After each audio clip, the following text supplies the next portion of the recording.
para calon wali kota dan wakil wali kota, para panelis. Robert Nakamara, Direktur Bank Dunia ketika itu pernah mengemukakan, if the city does not begin to treat the poor or the poverty constructively, the poverty will treat the city destructively. Kalau kota-kota tidak mulai memperlakukan kemiskinan dan warga miskin secara konstruktif, maka warga miskin dan kemiskinan akan menghantam kota secara destruktif. 3 menit. Betul Bapak 3 menit? 3 menit bisa interaktif Pak. Ya kalau kurang nanti diskusi sendiri di rumah Bapak ya. Gitu. Oke, kita supaya adil bergerak dari sebelah sini. Pak Dwi dan Pak Nurudin dipersilakan 3 menit untuk menjawab seluruh problema, seluruh persoalan, seluruh keraguan yang disampaikan oleh para panelis. 3 menit Bapak ya. Sekarang mulai, go. Terima kasih, saya akan nanti berbagi karena beliau juga akan bangun malang dari wakil. Yang pertama, saya cepat saja karena ini 3 menit. Yang pertama, saya ulangi lagi, goodwill dan political will. Itu semuanya sebetulnya bisa diatasi dengan itu. Niat, kalau perlu kita alokasikan dana-dana lain, kalau kita kurangi dana lain untuk mengatasi pendidikan. Ya, jadi ada beberapa hal yang nanti akan dijawab ini. Kemudian yang saya akan jawab bagaimana tentang apa yang dirasakan dengan pendidikan ini. Pasti saya tadi bilang mulai sejarah kita berdiri karena pendidikan. Kalau kita sekarang terus menjadi urutan nomor 30 sekian, prestasi itu sangat-sangat menyedihkan. Kalau perlu memang kita harus kita bongkar semua aturan-aturan itu. Jadi termasuk tadi diberitakan Bapak juga di madrasah, kemudian pendidikan ini ya kita perlu kita PTUN kan kita upayakan dengan dengan setulus hati. Jadi komitmen konkret itu mulai dari perguruan pendidikan dasar sampai di perguruan tinggi. Kemudian kita akan bagi jadi apa yang tentang pendidikan-pendidikan yang lain dengan Mas Udin. Monggo Mas Udin. Terima kasih. Statement kami itu sebetulnya untuk siapa dan untuk apa pendidikan itu. Untuk siapa jelas sekali bahwa pendidikan di Kota Malang itu hanya untuk kelas menengah. Dan untuk apa pendidikan itu membuat siswa makin terasing. Data di Kota Malang menunjukkan bahwa distribusi kelompok umur, porsi yang terbesar adalah penduduk yang tidak tamat SD dan yang tamat SD, 21% hingga 23%. Berarti hasil pendidikan Orde Baru di Kota Malang itu sampai tingkatan SD, Pak, madrasah. Itu yang menyebabkan kami sedih bahwa pendidikan di Kota Malang itu hanya mitos saja. Yang kedua, untuk menjawab bahwa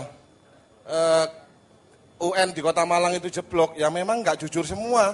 Kalau kita melihat bahwa UN itu jeblok, kita harus lihat masuknya seperti apa. Lah kalau masuknya nilainya jelek terus dipaksa masuk SMA favorit, terus nilainya jeblok ya. Kita lihat dari mana bahan itu masuk, Pak. Outputnya baru bisa diketahui. Kalau jeblok ya memang tidak ada jujuran di awal. Terakhir tentang guru. Indonesia bisa merdeka karena jasa para guru. Pejuang revolusioner itu dibangun guru-guru di sekolah-sekolah. Itu yang menyebabkan, terutama di madrasah. Madrasah ini kan mengalami diskriminasi. Belanda juga mendiskriminasi pesantren dan madrasah. Terima kasih. Masih ada kesempatan nanti Bapak ya. Jadi setelah ada interaktif juga di sesi terakhir nanti akan ada kesempatan agak utuh gitu ya. Dipersiapkan saja. Agak utuh untuk menyampaikan seluruh gagasannya mengenai pendidikan. Para pemirsa Malang TV, warga Kota Malang yang saya cintai, dan pemirsa JTV Malang, kita masih ada di sesi klarifikasi. Baru saja calon wali kota Dwi Udin menyampaikan jawabannya terhadap apa isu-isu yang disampaikan oleh para panelis. Para panelis nanti juga menyiapkan tanggapan baliknya kepada ini, masih ada sesi interaktif. Kita beri kesempatan pasangan Dadi, Bunda dan Edi Sofian, 3 menit untuk menjawab seluruh persoalan yang diajukan oleh para panelis warga Kota Malang. Dipersilahkan. Terima kasih. Apa yang kita rasakan ketika pendidikan Kota Malang tidak berkualitas atau prestasinya jauh, malu kita. Malu. Tentunya keyakinan untuk menciptakan pendidikan yang murah dan berkualitas, Pak Prof, kita harus yakin bisa. Karena kita yang duduk di sini ini adalah produk-produk pendidikan murah kala itu.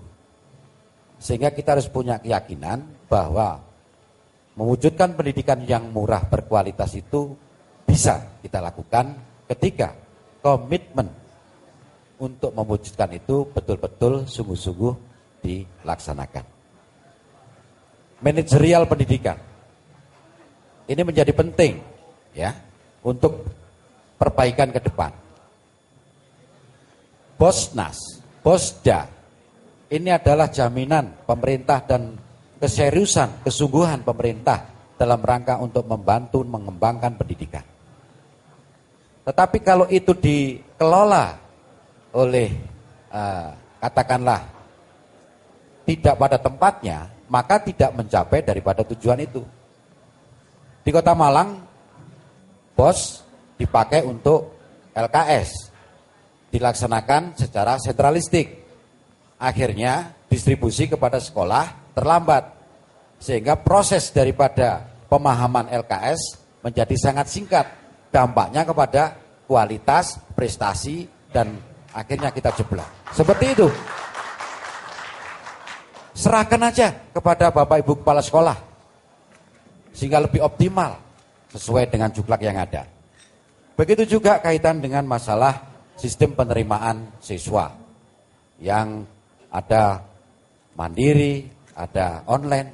Sudah, tetapkan aja dengan alat ukur yang seadil-adilnya dengan pendekatan intelektual, kualitas pendidikan. Itu akan jauh lebih rasional dan dapat dipertanggungjawabkan untuk meraih sebuah kualitas yang bagus. Begitu juga pagu penerimaan siswa untuk sekolah-sekolah negeri harus dibatasi sehingga kemampuan Bapak Ibu guru dalam rangka untuk mendidik, meningkatkan kualitas itu bisa terwujud.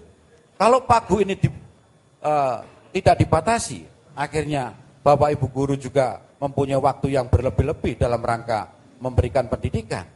Dampaknya adalah kepada kualitas yang jauh turun, apalagi keberlangsungan daripada sekolah-sekolah swasta ini juga terancam.